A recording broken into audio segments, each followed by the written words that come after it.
Okay, I'll just show you how to pair a mobile to the Bluetooth audio system in this 2013 Toyota RAV4.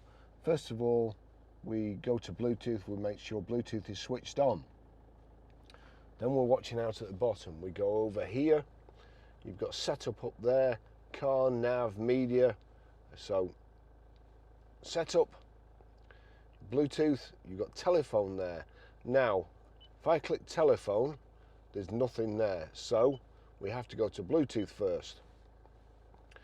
Search for Bluetooth devices. Click search for Bluetooth devices. We're watching out at the bottom here on the phone. You've got Barry's iPhone 13 Pro and somebody's smart TV around here.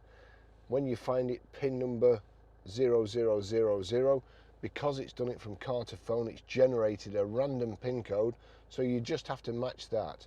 So that's pair and accept. Barry's iPhone 13 Pro has been paired. Allow contacts and favourites to sync, allow, and there we go, Toyota connected. That's how you do that.